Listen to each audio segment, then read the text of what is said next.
ExxonMobil CEO makes one phone call. Secretary of Defense receives orders. At 11:47 p.m., 7 Tomahawk missiles launch from submarine. Venezuela nationalized $47 billion in American oil assets, seized refineries, confiscated equipment, expelled workers. Thought America would accept theft. Thought wrong. This isn't economic sanctions. This isn't diplomatic pressure. This is military invasion. This is 82nd Airborne parachuting into Maracaibo. This is Marine Expeditionary Unit storming Puerto Cabello. This is Special Forces securing oil fields. This is America moving in. Not for democracy. Not for freedom. For 303 billion barrels of proven oil reserves. For corporate interests backed by military force. This is resource war in 21st century. Venezuelan President Maduro signs Executive Order 847. Immediate nationalization of all remaining American petroleum infrastructure. ExxonMobil loses Orinoco belt operations worth $23 billion. Chevron's Lake Maracaibo facilities confiscated. $12 billion vanished. ConocoPhillips refineries seized. $8 billion stolen. Halliburton equipment stranded. $4 billion lost. Total American corporate losses, $47 billion. Largest single nationalization since Iran, 1979. Every contract voided, every investment seized, every American expelled within 72 hours. Maduro frames it as economic sovereignty, reclaiming national resources, ending imperialist exploitation. Washington calls it theft, illegal seizure, violation of international law. Question isn't who's right. Question is who has military power to enforce their position. ExxonMobil CEO Darren Woods calls Secretary of State at 9:47 a.m., March 23rd, 15-minute conversation. Words like immediate action, government response, military options dominate. At minute 12, Woods is direct. We need more than diplomacy. We need force. This is how American foreign policy actually works. Corporations don't operate independently. They operate with implicit government backing. When $47 billion gets stolen, companies expect military response. Not just protests, not just sanctions, actual force. The call triggers emergency National Security Council meeting at 2:00 p.m. By 5 p.m., invasion plans are on President's desk. What's your immediate reaction? Type A if you think this invasion is justified. Type B if you think it's imperialism. National Security Council presents 3 options at 5 p.m., March 23rd. Option 1. Accept losses. Write off $47 billion. Let Venezuela keep seized assets. Maintain diplomatic relations. Avoid military conflict. Nobody supports this. American credibility requires defending corporate interests. Cannot allow theft of American property without consequences. Option 2. Maximum economic pressure. Total embargo. Asset freezes globally. Secondary sanctions on any nation trading with Venezuela. Strangle economy until assets returned. This takes years, might never work. Maduro survived previous sanctions. Option 3. Military intervention. Limited strikes destroying Venezuelan ability to operate seized facilities. Or full invasion securing oil infrastructure, guarantee return of assets. Permanent solution. President chooses option 3. Full invasion. Secure oil fields. Install friendly government. Guarantee American corporate access. Decision made in 47 minutes. Invasion begins in 18 hours. U.S. Southern Command receives execute authority at 11:34 p.m., March 23rd. Operation Petroleum Reclamation activates. Mission parameters are comprehensive. Secure all major Venezuelan oil infrastructure. Orinoco belt fields. Lake Maracaibo facilities. Paraguaná refineries. Puerto La Cruz terminals. Eliminate Venezuelan military resistance. Install transitional government. Guarantee American corporate control. This is regime change operation, disguised as asset recovery. This is invasion for oil. Not first time. Won't be last. Just first time America is this explicit about motives. Don't miss how this resource war unfolds. Subscribe for complete operational analysis. Phase 1 begins at 11:47 p.m. March 23rd, USS Florida, Ohio-class guided missile submarine launches 7 Tomahawk cruise missiles from 180 miles offshore, targeting Venezuelan air defense network, radar installations, command centers, communications facilities, surface-to-air missile batteries, everything that could threaten American aircraft. Missiles arrive at 12:34 a.m. March 24th. Simultaneous impacts, 7 targets destroyed. Venezuelan air defense is decapitated before they know war started. This is American way of war. Establish air superiority before anything else. Cannot operate without air dominance. Tomahawks buy that dominance in 8 minutes. Phase 2 launches at 1:47 a.m. March 24th. 24 F-35A Lightning II stealth fighters from Homestead Air Reserve Base, Florida. Range to Venezuela, 1,200 miles. Flight time, 90 minutes. They carry GBU-39 small-diameter bombs. Precision-guided, 250-pound warheads. Each F-35 carries 8 internally. Total of 192 bombs. Targets are Venezuelan Air Force bases, aircraft shelters, fuel storage, ammunition bunkers, maintenance facilities, everything needed for air operations. F-35s arrive over targets at 3:17 a.m. Invisible to Venezuelan radar. Drop bombs from 40,000 feet. Precision strikes. Every bomb hits target. Venezuelan Su-30 fighters destroyed on ground. F-16s eliminated in shelters. Fuel depots burning. Venezuelan Air Force loses 80% combat capability before single aircraft launches. American air superiority is total. This level of initial strike detail requires serious research. Subscribe to support this work. Phase 3 begins at 4:47 a.m., March 24th, with largest airborne operation since Panama 1989. 82nd Airborne Division, America's Global Response Force, conducts combat jump into Maracaibo. 4 C-17 Globemaster III strategic airlifters approach Venezuelan airspace at 25,000 feet. Each aircraft carries 120 fully equipped paratroopers. 480 total jumping. Aircraft descend to 800 feet over drop zone. Red light to green. Jump masters yell, "Go!"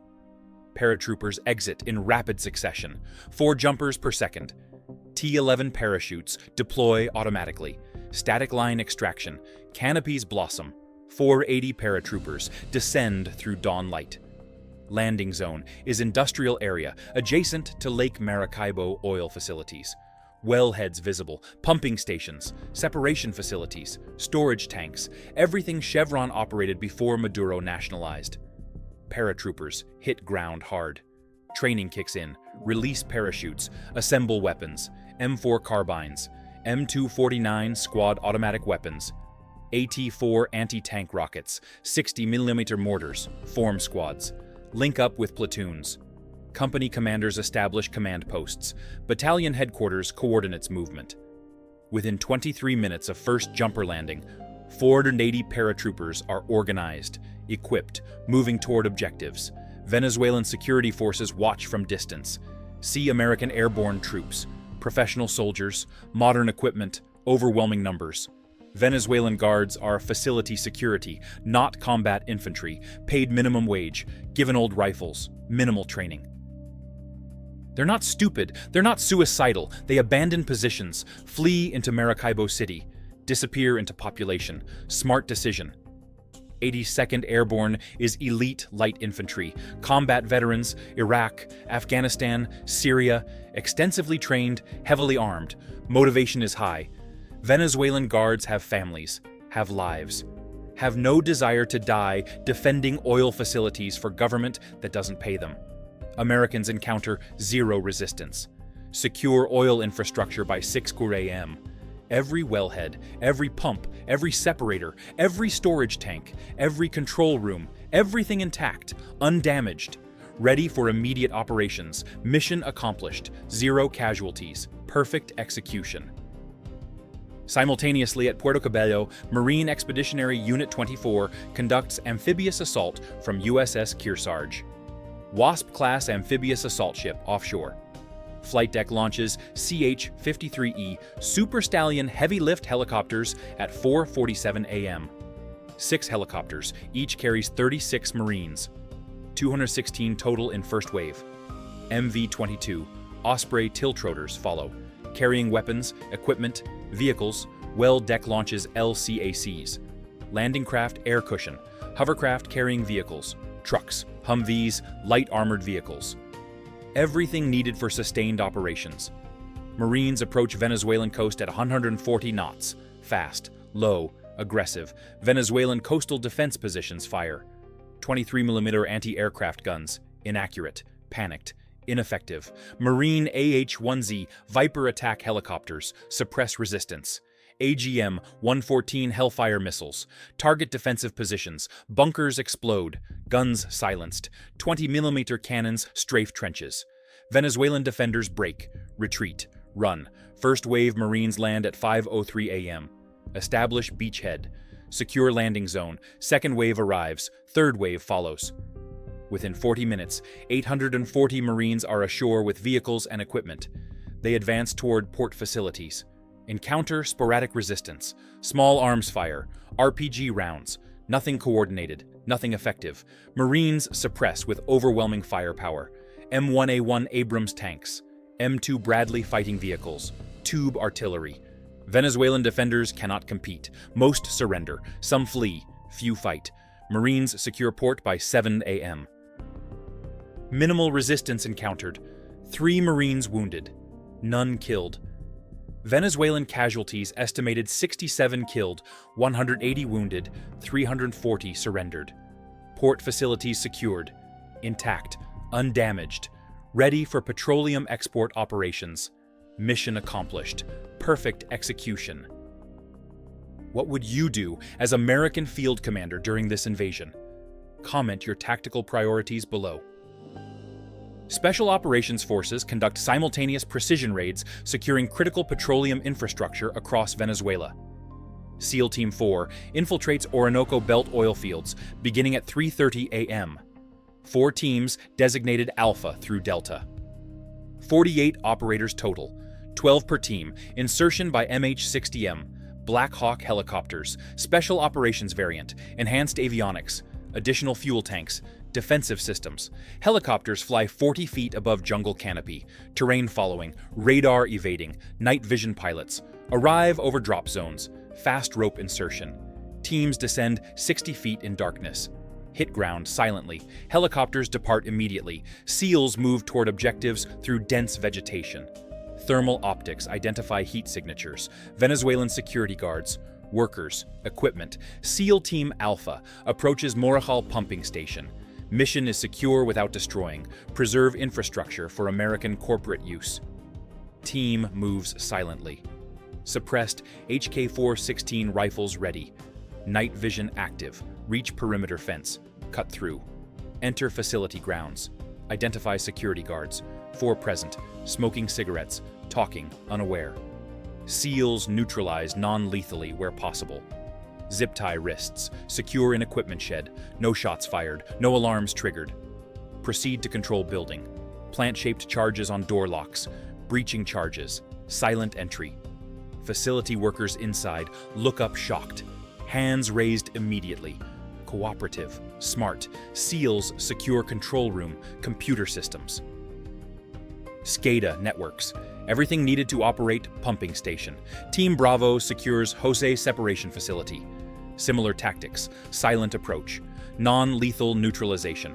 Facility secured. Team Charlie targets electrical substations, high voltage transformers, circuit breakers, distribution systems. Everything powered, everything critical, everything vulnerable. Secured without damage. Team Delta assaults pipeline valve stations. Control systems, pressure sensors, flow meters, automated equipment, all secured intact. All teams extract successfully at 6:47 a.m. via helicopter pickup. 0 casualties, 0 resistance, perfect operations. Infrastructure ready for immediate restart. Delta Force conducts helicopter assault on Paraguaná Refinery complex at 5:15 a.m. 2 MH-47G Chinook helicopters, 2 MH-60MN Blackhawks, 72 operators total. Approach refinery from sea, low altitude, fast. Arrive over facility, fast rope insertions on multiple buildings simultaneously, overwhelming force. Multiple entry points, confusion for defenders. Refinery security personnel see American special operators rappelling from helicopters. Professional, armed, coordinated, security guards drop weapons immediately. Hands up, no resistance, smart decision. Delta operators are elite Tier 1 unit. Combat veterans, decades of experience, best equipment, superior training. Venezuelan refinery guards are industrial security, not commandos. They surrender intelligently. 340 refinery workers present. Engineers, technicians, operators, all cooperative, no casualties. Refinery secured in 12 minutes, undamaged, operational, ready for American management. By 8:00 a.m., March 24th, American forces control all major Venezuelan oil infrastructure, Orinoco Belt producing fields, Lake Maracaibo facilities, Paraguaná refineries, Puerto La Cruz export terminals, pipeline networks, everything worth having. Venezuelan military offers minimal resistance. Air Force destroyed on ground, Navy stays in port, Army doesn't mobilize, government authority collapses. Maduro flees Caracas, seeks refuge in Cuban embassy. Venezuelan generals negotiate surrender. Smart move. American military dominance is absolute. Resistance is suicide. Generals choose survival. If you're following this resource invasion, hit subscribe now. American corporate representatives arrive March 25th. ExxonMobil executives, Chevron managers, ConocoPhillips engineers, Halliburton technicians. They tour facilities with military escorts. Assess damage, none. Equipment intact. Wells operational. Refineries functional. Everything ready for immediate restart. Corporate lawyers draft new contracts. Favorable terms. Long duration. American military protection guaranteed. Venezuelan transitional government signs everything. Has no choice. Accept American terms or watch infrastructure remain occupied. Sovereignty is negotiable when foreign military controls your economy. Casualties reflect asymmetric nature of operation. Venezuelan losses: 340 military killed, 890 wounded, 2,100 captured, 67 civilians dead from collateral damage. American losses: 0 combat deaths, 8 wounded, 3 in vehicle accidents, 5 in helicopter incidents, none from enemy action. This is technology gap. This is training advantage. This is overwhelming force against third world military. Venezuela never had chance. American invasion was military exercise with live fire. International reaction is predictable. Russia condemns aggression, proposes UN Security Council resolution. America vetoes. China protests violation of sovereignty, increases Venezuelan investments to 0. Iran promises support, delivers nothing.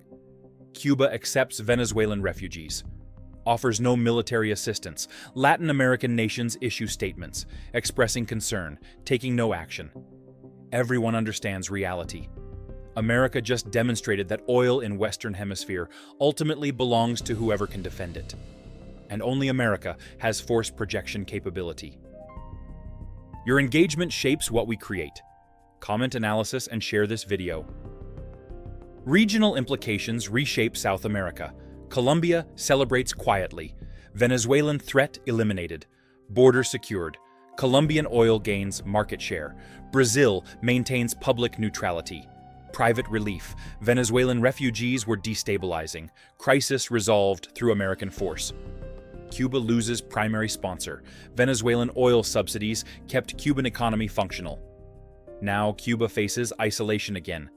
Nicaragua loses support. Pink-tide governments across Latin America, moderate rhetoric.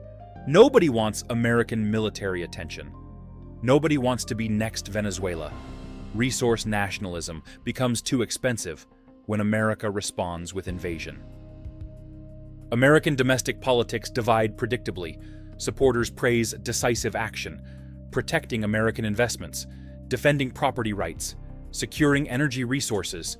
Critics condemn imperialism, war for oil, corporate interests over human rights, neo-colonialism. Media coverage splits along partisan lines. Public opinion polls show 51% support, 43% oppose, 6% undecided, close, controversial, but mission accomplished. American forces control Venezuelan oil, corporate assets secured. That's what matters to decision makers. Long-term occupation begins. 12,000 American troops remain in Venezuela, securing infrastructure, training transitional government forces, ensuring stability, guaranteeing American corporate access. Pentagon estimates 5-year commitment minimum, longer if insurgency develops. Cost is $8 billion annually, paid through Venezuelan oil revenues. American taxpayers pay nothing. Venezuelan petroleum pays for its own occupation, efficient, profitable, sustainable. As long as oil prices stay high, as long as production continues, as long as no insurgency develops, those are significant assumptions. Was this invasion justified defense of property or naked imperialism for resources? Share your honest assessment below. Venezuelan transitional government is American client state. President is former military officer, CIA vetted, cooperative. Cabinet ministers are technocrats, educated in America, understand whose interests matter. Legislature is carefully selected. Pro-American, pro-business, pro-investment. Constitutional reforms are drafted, guaranteeing foreign investment protection, preventing future nationalizations, ensuring American corporate access. Democracy is negotiable when American military provides security. Sovereignty is flexible when American corporations control economy. Venezuela becomes case study in modern imperialism. Not colonies, not occupations. Client states with American military presence guaranteeing corporate interests. Oil production resumes rapidly. American petroleum engineers restart operations. Wells reopen. Refineries process crude. Pipelines flow. Export terminals load tankers. Within 60 days, Venezuelan production reaches 1.8 million barrels per day. Revenue flows to Venezuelan government, to American corporations, to military contractors. Everyone profits except Venezuelan workers, earning same wages under different management. Economic colonialism succeeds where political colonialism failed. Control resources without governing people. Secure profits without accepting responsibility. Perfect neo-colonial model. If you made it through this entire resource war analysis, you understand 21st century imperialism. Subscribe. 3 final questions for international relations experts. First, does American military protection of corporate interests constitute imperialism or legitimate defense of property? Second, can resource nationalism succeed against superpower with military dominance? Third, where does national sovereignty end and economic reality begin when foreign military controls your infrastructure? Your analysis matters. Drop detailed assessment. Share with IR professionals. Subscribe, because understanding modern conflict requires understanding resource wars. How oil becomes casus belli. How corporate interests become national interests. How economic disputes become military invasions. Venezuela lost sovereignty. American corporations recovered assets. Military force decided outcome, not international law, not diplomatic negotiation, force, raw power projection. This is reality of international system. Might makes right when billions are at stake. Venezuela learned this lesson. Cost was sovereignty. Benefit was American military didn't destroy country completely, just occupied oil fields. Could have been worse. That's the threat keeping other nations compliant. Challenge American corporate interests and face invasion, or cooperate and maintain nominal sovereignty. Most nations choose cooperation. Venezuela chose confrontation. Venezuela lost. Lesson is clear. Don't steal from American corporations backed by American military. You'll lose oil fields. You'll lose government. You'll become client state. That's not opinion. That's demonstrated fact. Ask Venezuela.